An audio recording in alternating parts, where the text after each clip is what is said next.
여러분 안녕하세요. KK 건강입니다. 혹시 당뇨로 고민하고 계신가요? 오늘은 우리 주변에서 흔히 볼 수 있는 식재료 하나를 소개해 드리려고 합니다. 바로 팥입니다. 팥죽이나 팥빙수로 익숙한 이 붉은 콩이 사실은 당뇨 관리에 놀라운 효과가 있다는 사실 알고 계셨나요? 오늘 이 영상을 끝까지 시청하시면 팥이 어떻게 혈당을 조절하고 당뇨 합병증을 예방하는지, 그리고 어떻게 먹어야 효과적인지 자세히 알려드리겠습니다. 자, 그럼 먼저 팥이 당뇨에 좋은 이유부터 살펴보겠습니다. 팥에는 수용성 식이섬유가 정말 풍부하게 들어있습니다. 이 식이섬유가 음식이 소화되는 속도를 늦춰주면서 식후 혈당이 급격하게 오르는 것을 막아줍니다. 사과의 10배, 삶은 양배추의 6배가 넘는 식이섬유를 함유하고 있으니까요. 그 효과는 어느 정도인지 짐작이 가시죠? 여기서 더 흥미로운 점은 팥 속에 들어있는 생리활성 물질들입니다. 사포닌, 폴리페놀, 안토시아닌 같은 성분들이 우리 몸의 인슐린 저항성을 개선하는 데 핵심적인 역할을 합니다. 인슐린은 혈당을 조절하는 중요한 호르몬이잖아요. 그런데 당뇨 환자들은 이 인슐린이 제대로 작동하지 않는 경우가 많습니다. 팥 속 생리활성 물질들이 바로 이 인슐린의 감수성을 높여주는 거죠. 실제로 농촌진흥청과 부산대학교가 함께 진행한 실험에서 놀라운 결과가 나왔습니다. 당뇨 그룹에서 항당뇨 효능을 가진 팥을 먹은 결과 혈당이 무려 24%나 낮아졌습니다. 더욱 놀라운 건 이렇게 낮아진 혈당이 지속적으로 유지되었다는 점입니다.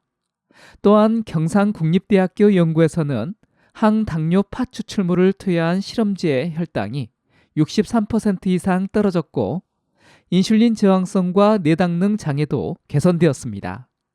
뇌당능 장애가 뭐냐면요, 혈당을 처리하는 능력이 떨어진 상태를 말하는데요. 쉽게 말해 포도당을 섭취했을 때 인슐린이 제대로 작동하지 않아 혈당이 정상보다 높게 유지되는 것을 말합니다. 당뇨병 전 단계로 볼 수 있습니다. 이런 뇌당능 장애를 팥이 개선한다는 것입니다. 팥의 또 다른 장점은 바로 낮은 혈당 지수입니다. 혈당 지수란 음식을 먹었을 때 혈당이 얼마나 빨리 올라가는지를 나타내는 수치인데요. 팥은 탄수화물 함량에 비해 혈당을 천천히 올려줍니다. 당뇨 환자분들께는 이런 낮은 혈당 지수 식품이 정말 중요합니다. 흰 쌀밥에 귀리, 수수, 조, 팥을 적절히 섞어서 먹었더니 공복혈당이 23%나 낮아졌다는 연구 결과도 있습니다. 그렇다면 팥을 어떻게 먹어야 이런 효과를 제대로 누릴 수 있을까요? 가장 중요한 것은 바로 팥 불리기입니다. 최소 6시간, 가능하면 8시간 정도 물에 충분히 담가두는 게 좋습니다. 이렇게 하면 영양 흡수를 방해하는 성분들이 물로 빠져나가고 소화도 훨씬 잘 됩니다. 불린 팥은 제대로 익혀야 합니다. 강한 불에서 15분 정도 끓인 다음 약한 불로 줄여서 30분 이상 더 졸이면 영양소 손실은 최소화하면서 부드럽게 익힐 수 있습니다. 압력밥솥을 사용하면 훨씬 간편하고요. 다만 여기서 주의하실 점이 있습니다. 설탕이 많이 들어간 단팥죽이나 디저트는 피하셔야 합니다. 아무리 팥이 혈당을 낮춘다고 해도 설탕이 들어가면 그 효과가 상쇄되니까요. 그럼 어떻게 먹어야 할까요? 팥죽을 끓일 때는 쌀 대신 현미나 보리 같은 통곡물을 넣으시면 됩니다. 그러면 혈당 지수는 더 낮아지고 식이섬유는 더욱 풍부해집니다. 야채나 자연스러운 단맛이 나는 저혈당 과일들, 사과, 딸기, 블루베리를 토핑해서 드시는 것도 좋은 방법입니다. 그리고 정말 중요한 팁 하나 더 알려드릴게요. 팥 삶고 난 물 절대 버리지 마세요. 이 팥물에는 사포닌과 콜린 같은 핵심 생리활성 물질들이 듬뿍 녹아 있습니다. 팥물을 꾸준히 섭취하면 혈중 중성지방과 나쁜 콜레스테롤 수치를 낮추는 데 도움이 된다는 연구 결과가 있습니다. 팥물을 차처럼 마시거나 팥 요리에 다시 넣어 끓이시면 좋습니다. 물론 팥도 과하면 좋지 않습니다. 권장량은 하루 20에서 30g, 일주일에 3번에서 4번 정도가 적당합니다. 쌀밥 한 공기에 팥 한 큰술 정도라고 생각하시면 됩니다. 하지만 팥 섭취에 주의가 필요한 분들도 계십니다. 특히 소화기가 약하거나 예민하신 분들은 조심하셔야 합니다.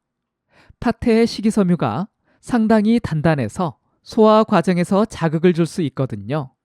이런 경우에는 팥을 압력밥솥에 푹 삶아서 부드럽게 만들거나 곱게 갈아서 죽 형태로 드시는 게 좋습니다.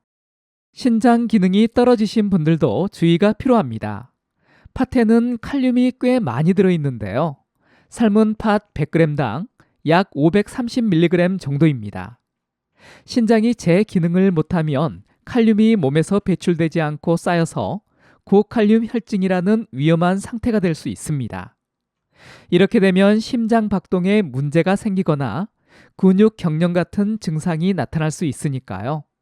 신장 질환이 있으신 분들은 반드시 담당 의사와 상담하신 후에 섭취량을 조절하셔야 합니다. 위산 역류가 자주 있으신 분들이나 빈혈이 있으신 분들도 팥 섭취를 조심하는 게 좋습니다. 팥의 특정 성분이 철분 흡수를 방해할 수 있거든요. 당뇨를 예방하고 관리하는데 팥은 정말 훌륭한 식품입니다. 하지만 건강은 팥 하나로만 지켜지는 게 아니죠. 균형 잡힌 식단, 규칙적인 운동, 스트레스 관리 등 여러 요소가 조화를 이루어야 합니다. 팥을 우리 식단에 현명하게 활용하되 자신의 몸 상태를 고려해서 섭취량을 조절하고 건강한 생활 습관을 함께 실천하는 것이 중요합니다. 오늘 우리가 함께 알아본 팥의 당뇨 개선 효과 기억하고 계시죠? 혈당을 낮추고 인슐린 감수성을 높이며 합병증을 예방하는 놀라운 팥의 효능은 식이섬유와 생리활성 물질, 그리고 항산화 성분 덕분입니다. 팥을 충분히 불리고 제대로 삶아서 통곡물, 채소와 함께 섭취하고 팥물도 버리지 말고 활용하는 이런 작은 실천들이 모여서 여러분의 건강을 지켜줄 것입니다. 이번 영상이 도움이 되셨다면 다른 분들에게도 공유해 주시고요.